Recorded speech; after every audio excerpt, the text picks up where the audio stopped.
Mayapayaldo po ning Ginoo, ini po ing panibayong dake ning katamong tilamsik at lipato king parokyanang ima. Di San Pedro at San Pablo, turing dalang peka importante ding minunang Kristiyano. San Pedro metong yakaring orihinal ng 12 apostoles Jesus. Simon ing kayang orihinal alagyu at kapatad ni San Andres. Bayo ya meyaus maging apostol, metong yang simpleng manasan o fisherman a Hudyo. Karin king dagat-dagatan ning Galilea. Pelitan ng Jesus ing lagyo ng Simon king lagyong Pedro o Peter, ang mga baldugang batu o rock, at kayano binye Jesus ding susi king kayarian ning banwa. Ini ing rason nung bakit karing larawan at imahen panetayang akakit ti San Pedro ang magdalang susi. San Pedro ing mumunang diling Santo Papa, Kristo mismo ing migtalaga kaya bilang pamuntok daring apostoles. Manibat kanita, ni minsan aliya may pakluding pamisalin na ning espiritual upaya o spiritual authority manibat kang Pedro papunta ka rin kayang meging katuki ka rin king Roma. Ila ding mamuntukan karing obhispo, ding talapagmana daring apostol, at ding anggang may malening Diyos. Pepapate ng Emperador Nero San Pedro karin king Vatican Hill, king pilatan ning banwang 64 at 68 AD, king kapamilatan na ning pangapako king Cruz ang makabaligtad. Iti pauling para kang San Pedro, aliya karapat dapat mate king parehong paralan nung makananuyang mete ing kayang Ginoo. Saulo, iti ing minuna ng lagyong San Pablo. Metong niyang kaya nakang pariseyo ang mabagsik king pamanlupig ka rin Kristiyano. Kabang maglakbeya papunta ka rin king Damasco banlupigan din Kristiyano king Lugalaita, pe bakit ya kaya ing sinubling mebye gino king dalan at me bulagya. May laos siya king syudad ning Damasco Saulo at karin may binyagya at may nakit yang pasibayo. Kanita, pelitan ne ing lagyo na king lagyong Pablo o Paul. San Pablo, mayayaw siyang apostol karing pagano o apostle to the Gentiles. Iti pauling ning katapatan na king Ginoo at nung makananuya karayu ing kayang disnan. Manibatan kasig may konbertiya, may nagalyaking mabilog ang Mediterranean, manibat king Holy Land, papunta king Roma hangga king Espanya, karing alihudyo a maniwala kang Kristo. San Pablo tatalan niyang espada at libro. Espada uli ning instrumentong ginamit daring mekamate kaya at libro o scroll uling ya ing pekamarakal-diling sinulat na libro king Biblia. Metong pa, simbolo ding espada at libro ing espada ning espiritu o sword of the spirit a iyapin ing amano na ning Diyos a iyang panlaban king demonyo. San Pablo mayang uyabe anting martir karin king Roma bandang 64 AD. Tubo ya Tarsus Pablo at pauling Romano ya pepatabtab de batal imbes na ipako de. Ing kayang buntok tinalbugyang makatatlong ulit ameging dahilan ban may kaatlong sibol nung nukarin niya digpa. Dening sibol o spring at sula pamanggaman ngeni king kasalukuyan. Dakala salamat po king pamakiramdam. Pasibayo po iniingke katamong tilamsik at lipato king parokya ng ima.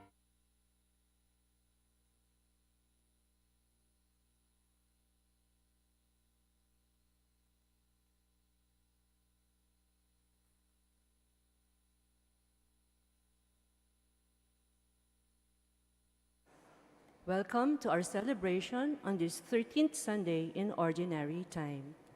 Let us greet Christ in the presence of our Mass Presider, Reverend Father Jason Miranda.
My dear brothers and sisters, we are gathered together in the name of the Father, and of the Son, and of the Holy Spirit. Amen. The grace of our Lord Jesus Christ, and the love of God the Father, and the fellowship of the Holy Spirit be with you all. And with your spirit. My dear brothers and sisters, we celebrate today 13th Sunday in Ordinary Time. Let us now acknowledge our sins as we prepare to celebrate the sacred mysteries. Let us call to mind our sinfulness and our need for God's pardon and mercy.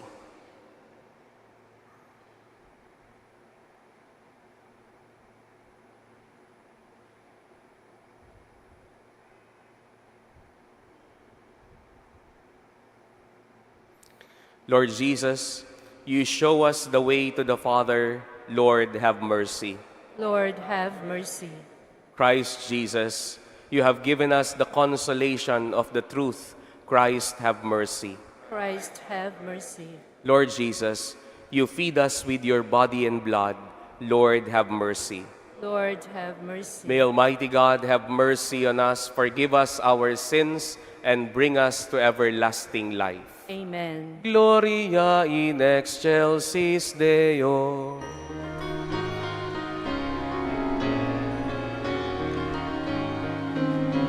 All together. Glory to God in the highest, and peace to God's people on earth.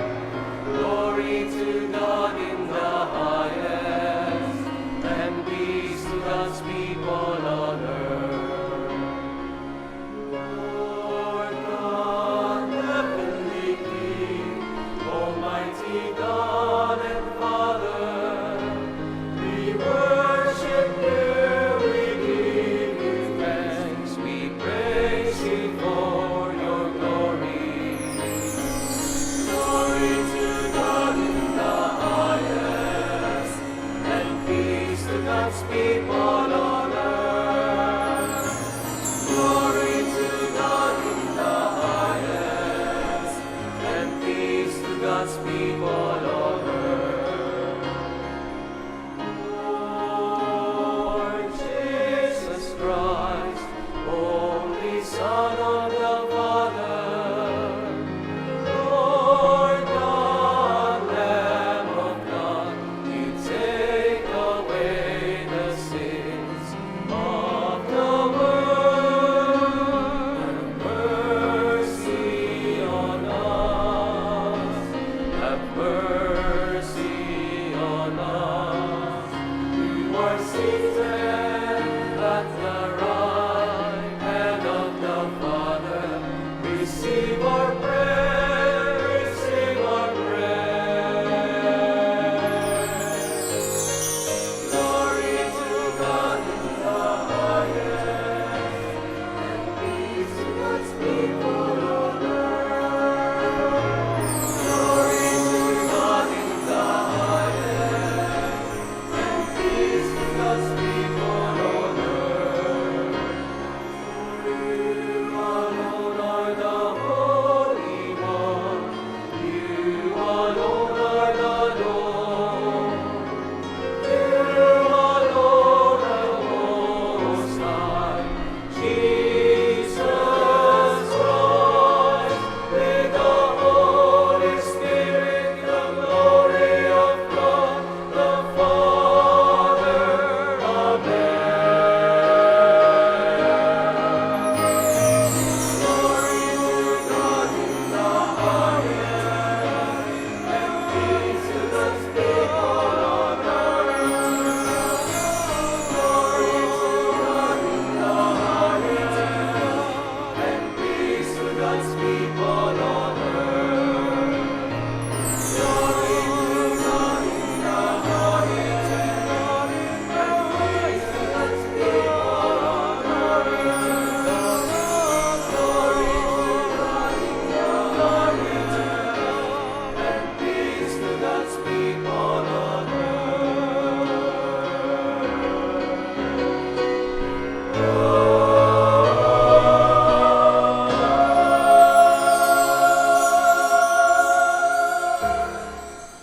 Let us pray.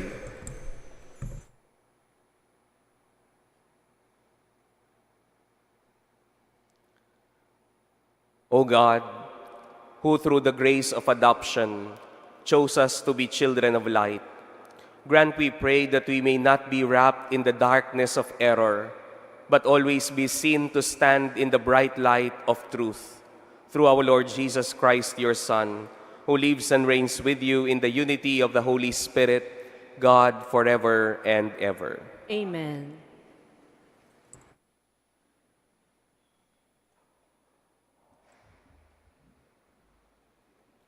A reading from the second book of Kings. One day, Elisha came to Shunem, where there is a woman of influence, who urged him to dine with her. Afterward, whenever he passed by, he used to stop there to dine. So she said to her husband, "I know that Elisha is a holy man of God. Since he visits us often, let us arrange a little room on the roof and furnish it with bed, table, chair, and lamp, so that when he comes to us, he can stay there." Sometime later, Elisha arrived and stayed in the room overnight. Later, Elisha asked, "Can something be done for her?" His servant Gehazi answered, "Yes, she has no son, and her husband is getting on in years." Elisha said, "Call her." When the woman had been called and stood at the door, Elisha promised, "This time next year, you will be fondling a baby son." Word of the Lord. Thanks be to God. Forever I will sing the goodness of the Lord.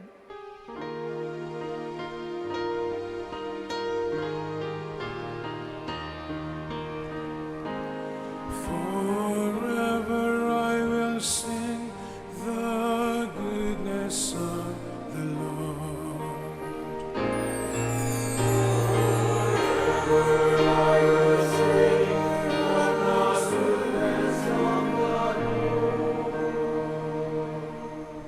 The promises of the Lord I will sing forever.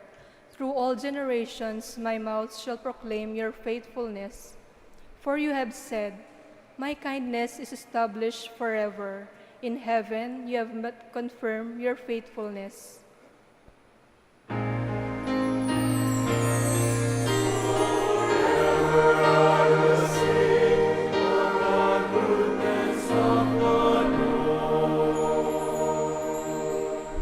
Blessed the people who know the joyful shout. In the light of your countenance, O Lord, they walk. At your name they rejoice all the day, and through your justice they are exalted.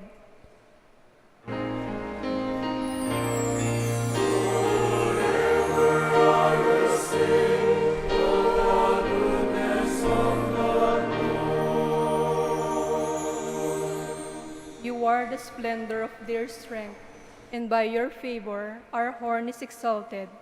For to the Lord belongs our shield, and to the Holy One of Israel, our King.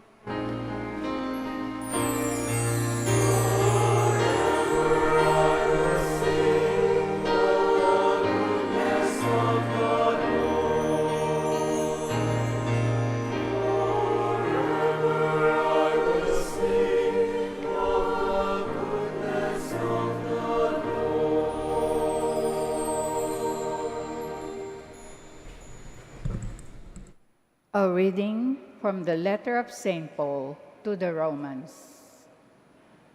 Brothers and sisters, are you unaware that we who were baptized into Jesus Christ were baptized into his death?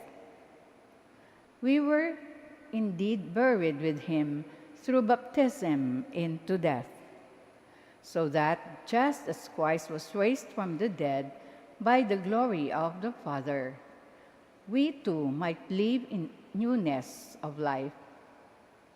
If then we have died with Christ, we believe that we shall also live with him. We know that Christ, raised from the dead, dies no more. Death no longer has power over him. As to his death, he died to sin once and for all. As to his life, he lives for God.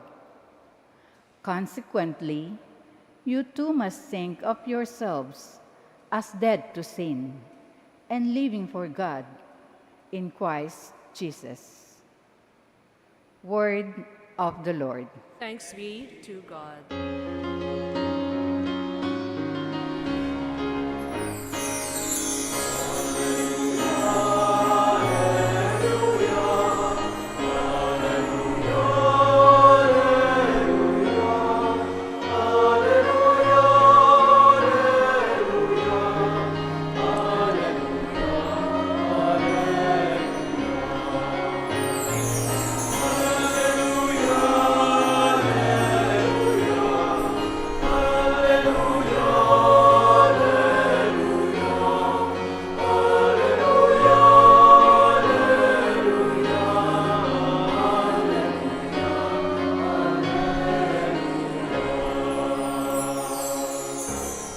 You are a chosen race, a royal priesthood, a holy nation.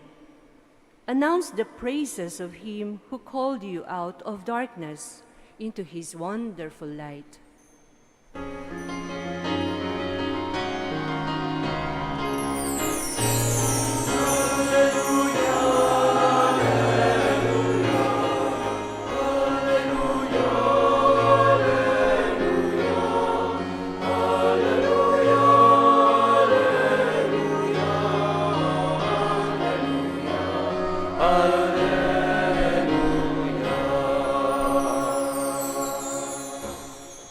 The Lord be with you. And with your spirit. A reading from the Holy Gospel according to Matthew. Glory to you, O Lord. Jesus said to his apostles, "Whoever loves father or mother more than me is not worthy of me, and whoever loves son or daughter more than me is not worthy of me. And whoever does not take up his cross and follow after me is not worthy of me. Whoever finds his life will lose it, and whoever loses his life for my sake will find it. Whoever receives you receives me, and whoever receives me receives the one who sent me. Whoever receives a prophet because he is a prophet will receive a prophet's reward. And whoever receives a righteous man because he is a righteous man will receive a righteous man's reward. And whoever gives only a cup of cold water to one of these little ones to drink, because the little one is a disciple, amen, I say to you, he will surely not lose his reward."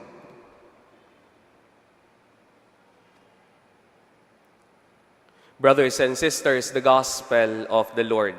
Praise to you, Lord Jesus Christ.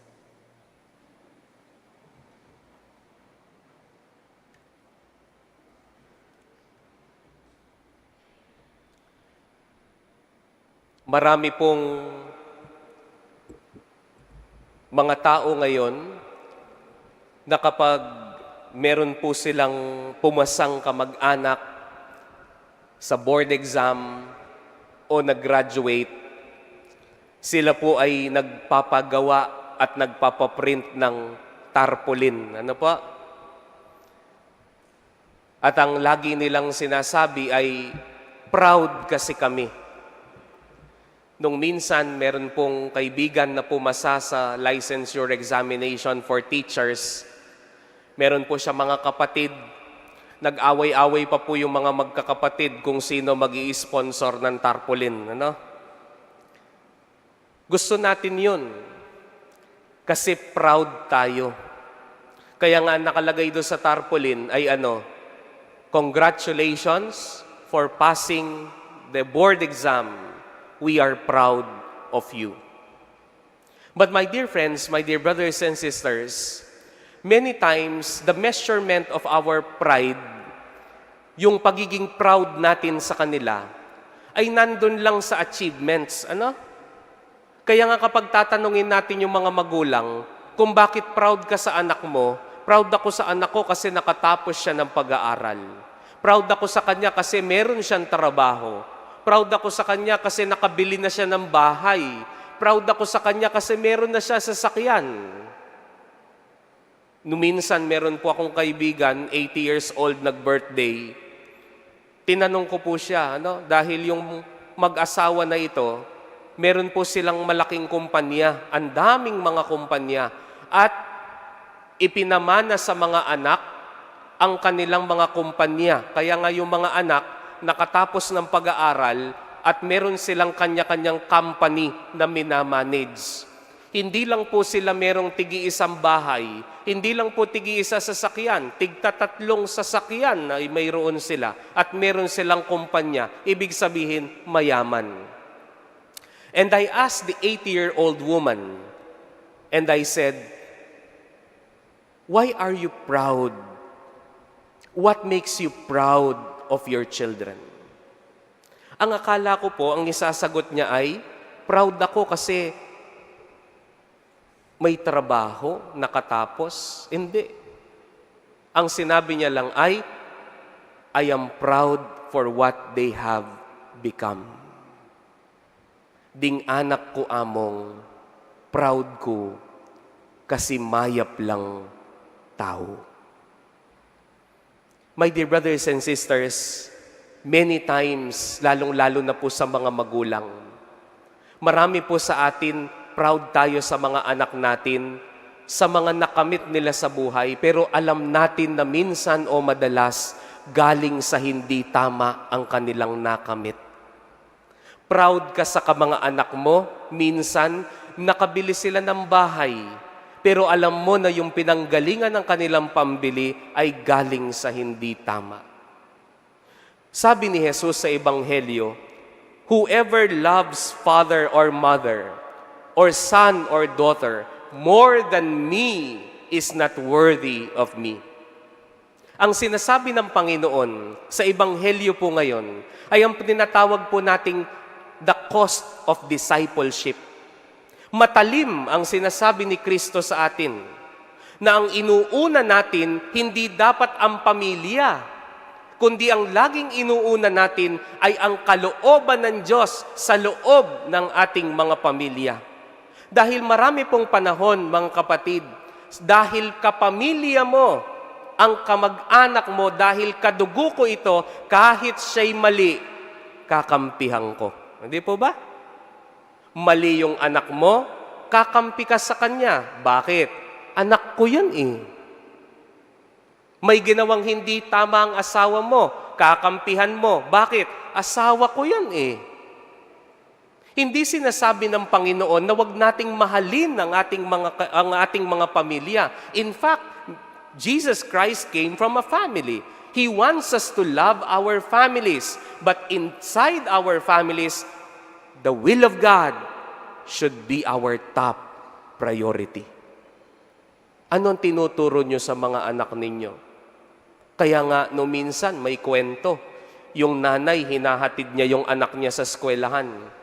Siyempre, kinder, Pagdating po dun sa harap ng pinto, nakasalubong po nung bata yung kanyang kaklase. Sabi nung kaklase niyang kinder, ne. Siyempre, bata eh. Alam niyo po yung ginawa nung bata? Nainis. Dinuraan niya yung kaklase niya. At hindi lang po natatapos doon ang kwento. Yung nanay nung nandura, ang sinabi niyo doon sa dinuraan ay buti nga sa'yo. Yun ang itinuturo natin sa mga bata. Yun ang itinuturo mo sa anak mo, ang maging bastos. Then, kung yun ang tinuturo natin sa loob ng pamilya, hindi natin tunay na mahal ang mga mahal natin sa buhay. Kaya nga ako po, alam nyo, hindi po ako naniniwala na may taong ipinanganak ng kriminal. Walang ipinanganak ng kriminal. Pero nagiging kriminal ang mga tao, ang laging tanong ay, ano ang karanasan nila sa loob ng bahay?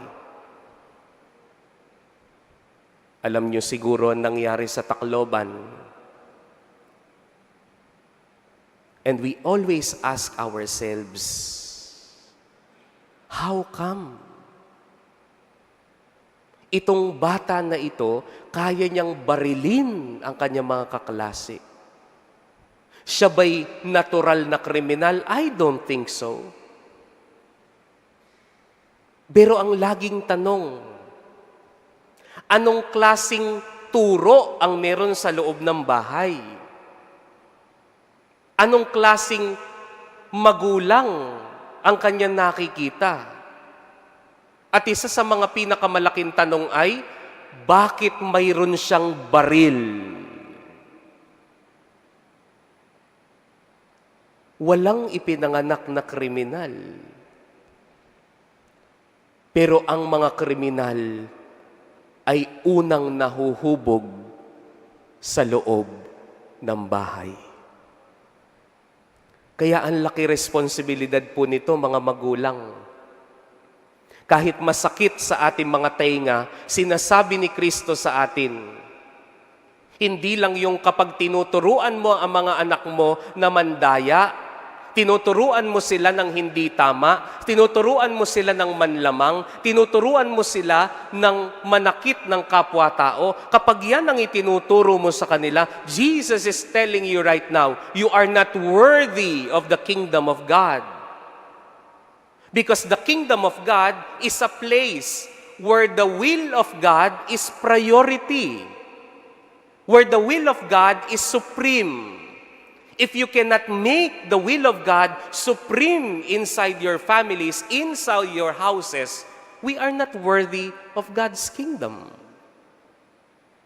Kaya nga yung mga kabataan dito na nagnanais na magkaroon ng pamilya, sana magiging proud kayo sa mga anak ninyo. Hindi lang dahil marami silang achievements, kundi dahil sana magiging proud kayo sa kanila because they tried their best.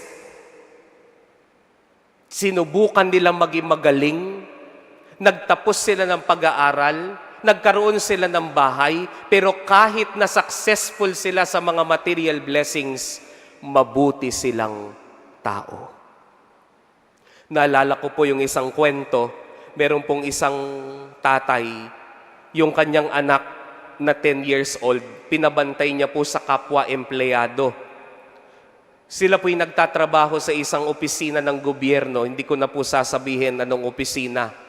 Kaya nga sabi nitong tatay, dun sa kaibigan niyang coworker, sabi niya, bantayan mo naman yung anak ko. Ang dami kong ginagawa, maghapon lang.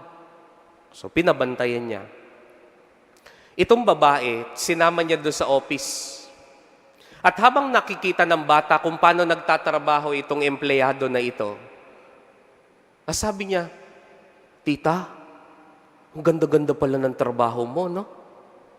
Ang ganda-ganda pala dito sa office. Hindi mo na kailangan maghintay ng kinsenas katapusan bago ka magsweldo. Kasi bawat dokumento pala, may binibigay na pera, no? Para bumilis lumabas yung dokumento, ang tawag pala dyan, tita, lagay, ano?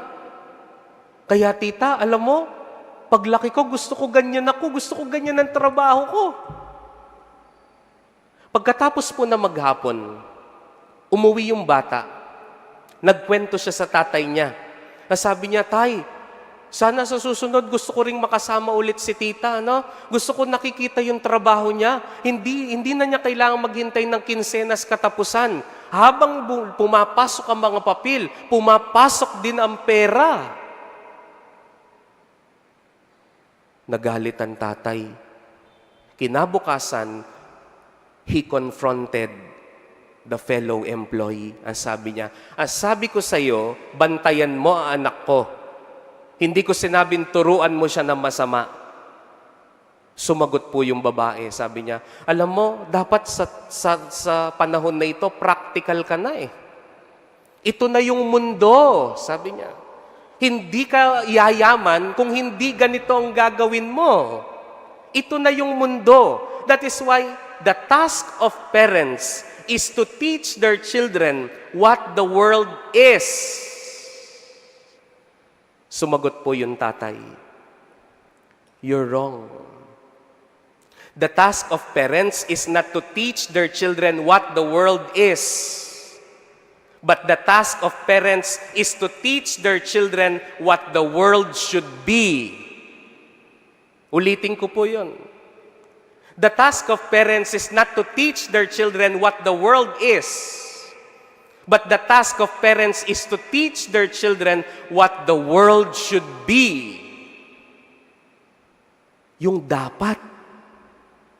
Hindi yung kung ano. Ano ba ang mundo dapat? It should be honest. So my dear friends, my dear brothers and sisters, lagi tayo nagsisimba. Lagi nating naririnig ang Panginoong Hesus. And I hope our goal is not just to listen to His words, but to listen so that we may become His disciples. If the will of God is not supreme inside our homes, we are not worthy of the kingdom of God. Sana maging proud kayo sa mga kapamilya ninyo, hindi lang dahil sila'y nakatapos ng pag-aaral, hindi lang dahil sila'y may magandang trabaho, hindi lang dahil sila'y mayaman, kundi dahil sila ay mabuting tao. Amen.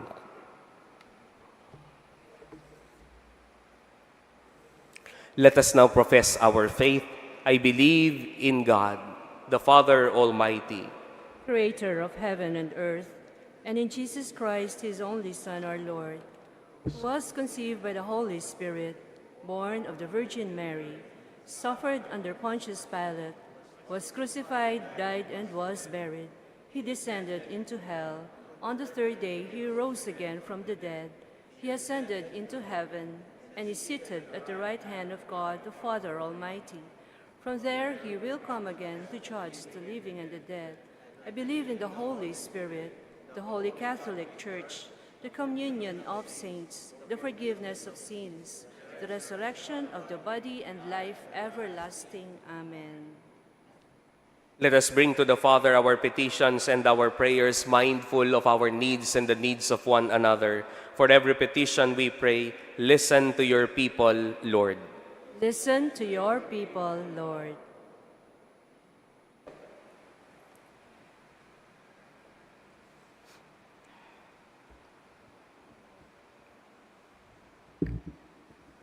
For the Church, that it may preach the gospel without compromise and yet be sensitive to the aspirations and the needs of our time and see them in the light of Christ.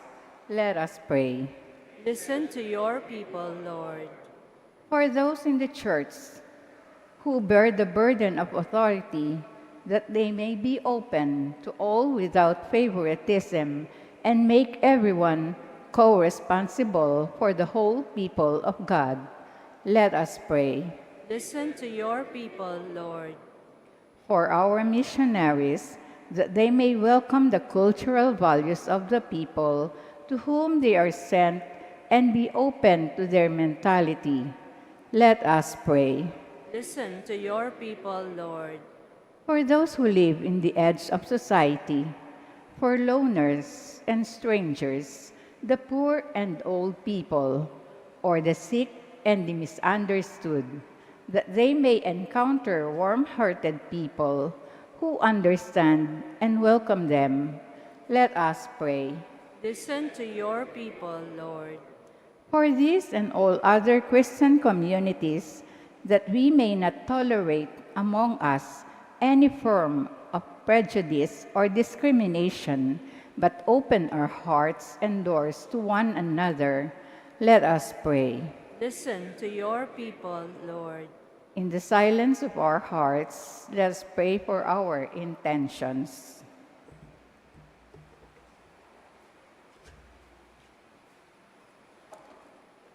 Here are the petitions of your people, Almighty Father, and we ask you to hear them through Christ our Lord. Amen.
Pray, my dear brothers and sisters, that my sacrifice and yours may be made acceptable to God, the Almighty Father. May the Lord accept the sacrifice at your hands for the praise and glory of his name, for our good and the good of all his holy church. O God, who graciously accomplished the effects of your mysteries, grant, we pray, that the deeds by which we serve you may be worthy of these sacred gifts, through Christ our Lord. Amen. The Lord be with you. And with your spirit, Lift up your hearts. lift them up to the Let us Lord. give thanks to the Lord our God. It's right and just. It is truly right and just, our duty and our salvation, always and everywhere to give you thanks, Lord, Holy Father, Almighty and eternal God, through Jesus Christ, your Son.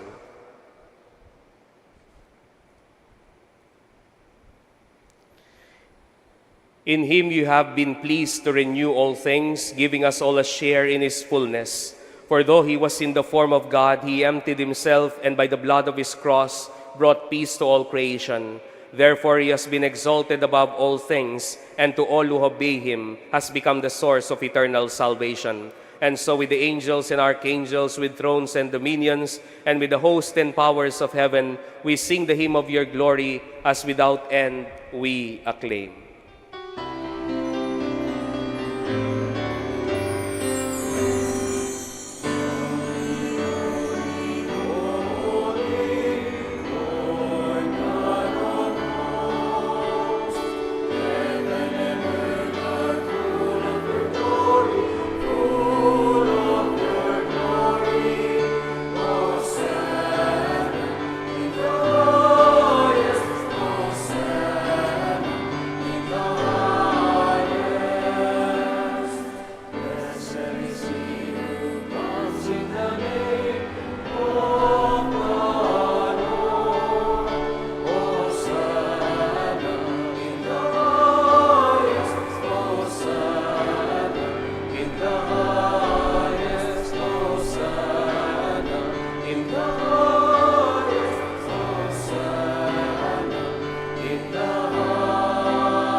Father, you're holy indeed, the fountain of all holiness.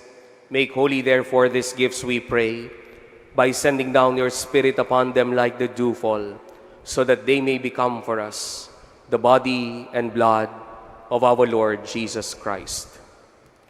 At the time he was betrayed and entered willingly into his passion, the Lord Jesus took bread. He gave you thanks, Father. He broke it and gave it to his disciples, saying, "Take this, all of you, and eat of it, for this is my body, which will be given up for you."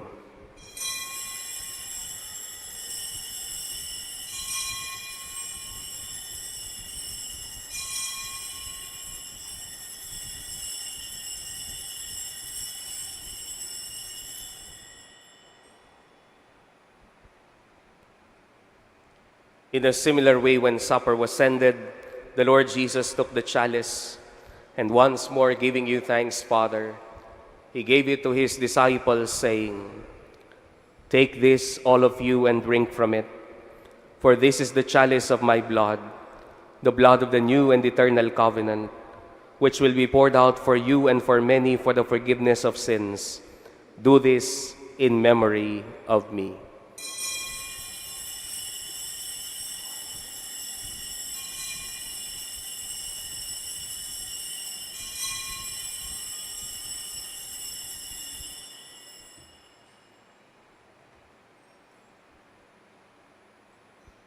Let us proclaim the mystery of faith.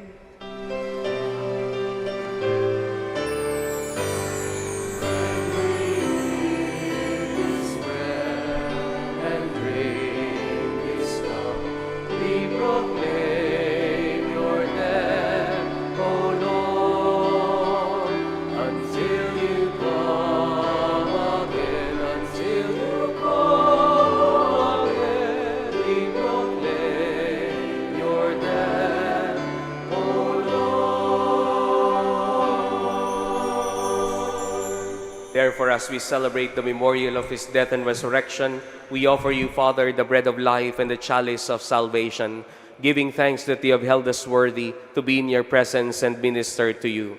Humbly we pray that partaking of the body and blood of Christ, we may be gathered into one by the Holy Spirit. Remember, Father, your church spread throughout the world, and bring her to the fullness of charity, together with Leo, our Pope, Florentino, our Bishop, Pasiano, our Bishop Emeritus, all the clergy, the seminarians, the religious, those consecrated to you, and all those who serve your people. Remember also our brothers and sisters who have fallen asleep in the hope of the resurrection, and all who have died in your mercy. Welcome them into the light of your face. Have mercy on us all, we pray, that with the Blessed Virgin Mary, Mother of God, with Blessed Joseph, her spouse, with the blessed apostles and all the saints who have pleased you throughout the ages, we may merit to be co-heirs to eternal life, and may praise and glorify you through your Son, Jesus Christ.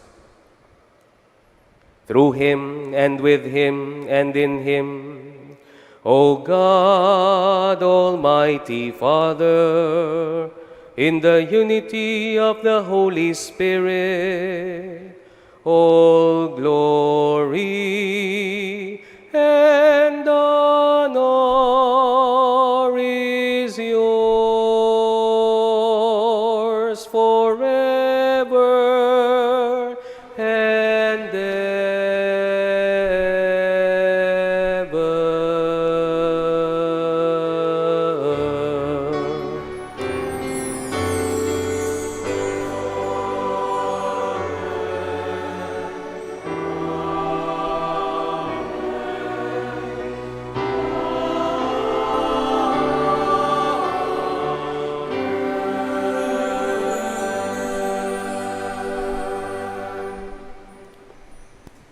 Gathering all our prayers and praises into one, to the Father we pray.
Deliver us, Father, we pray, from every evil, and graciously grant peace in our days, that by the help of your mercy we may be always free from sin and safe from all distress, as we await the blessed hope and the coming of our Savior, Jesus Christ. For the kingdom, the power, and the glory are yours now and forever. Lord Jesus Christ, who said to your apostles, "Peace I leave you, my peace I give you," look not on our sins, but on the faith of your church, and graciously grant her peace and unity in accordance with your will, who live and reign forever and ever. Amen. The peace of the Lord be with you always. And with your spirit. Let us offer to each other the peace of Christ. Peace be with you po sa inyo lahat.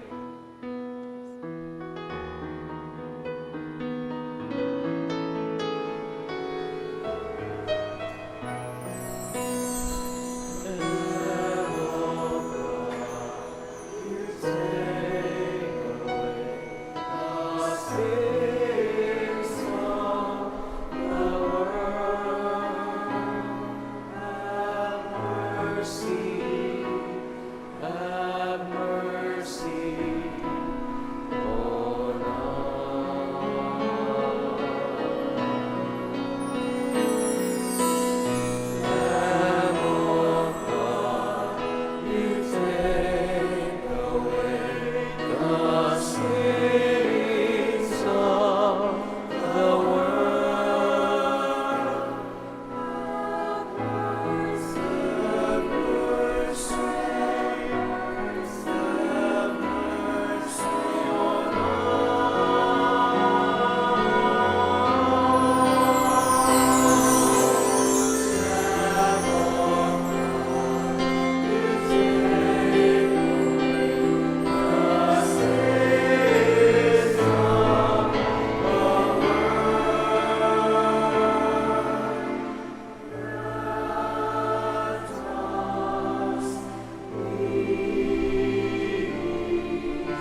My dear brothers and sisters, behold our Lord Jesus Christ. His words are the will of the Heavenly Father. Happy are we now and blessed who are to receive Him in this Holy Communion. Lord, I am not worthy that you should enter under my roof, but only say the word, and my soul shall be healed.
Let us pray.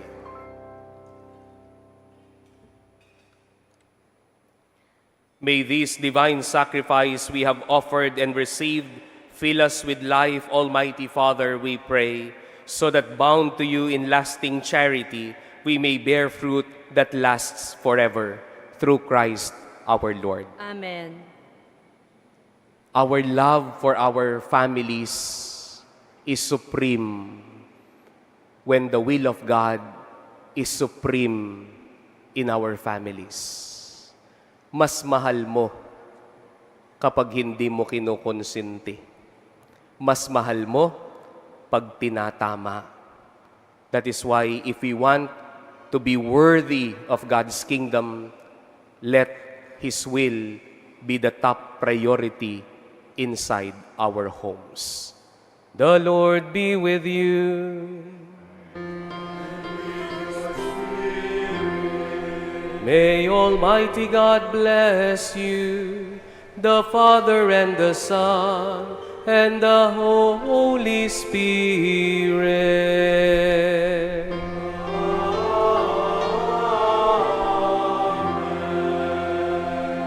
The Eucharist has been offered. Let us now go and do the will of God. Thanks be to God.